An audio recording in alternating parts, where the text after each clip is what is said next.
They are beautiful animals, but sometimes people do ugly things to horses. They certainly do, and many times when people don't want or can't afford them, horses are abused, malnourished, and left for dead.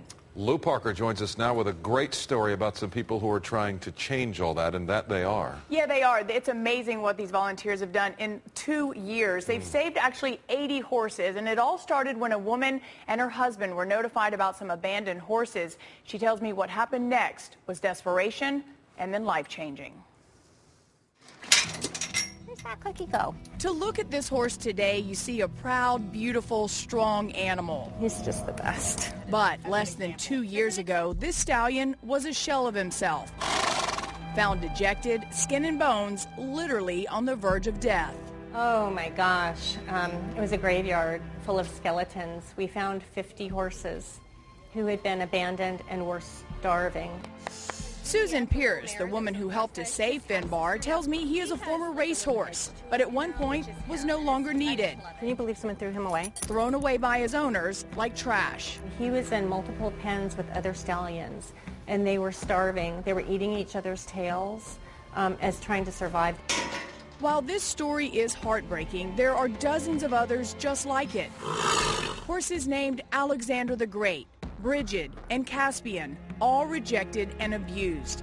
This female horse named Dolly was dumped too, eventually found 300 pounds underweight, headed to slaughter for no reason other than her owners didn't want her anymore. Harlow. Pyrrha says she couldn't stand by and watch the abuse anymore. Harlow. So, with no financial support, she created Red Bucket Equine Rescue.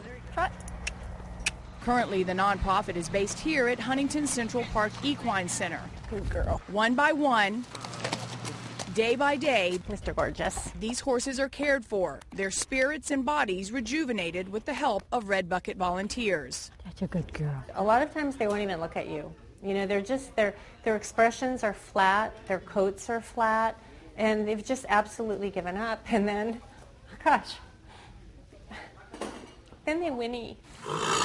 Come on, darling. Volunteer Mary Jane Blakesley, a retired school teacher, is paired with Malone, a 12-year-old female former racehorse. Come on, Malone. You can see the ties to her racing past by this tattoo inside of her mouth. Yeah, that's a good girl. Malone was set to be sent to slaughter 24 hours before being rescued.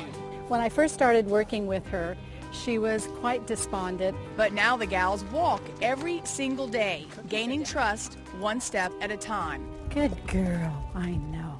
It's part of Red Bucket's mission to rebuild a horse's confidence through compassion and consistency. Inside this building, we find what Pierce calls a concrete reminder of their commitment to each and every horse. A simple red bucket, a name for every horse. And they all have a story. They do. The perfect way to say they belong. It's their identity and their dignity.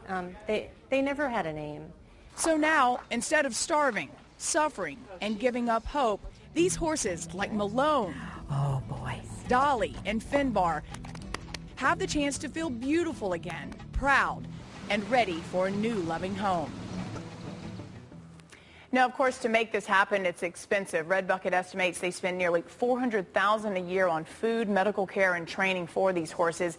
The bad news is the group can no longer stay where they are in Huntington Beach, so they now are having to relocate to land that has no shelter, and they are desperately looking for help. And that's one of the reasons we wanted to do this story, because Susan is working so hard to save these horses. By the way, these horses are up for adoption.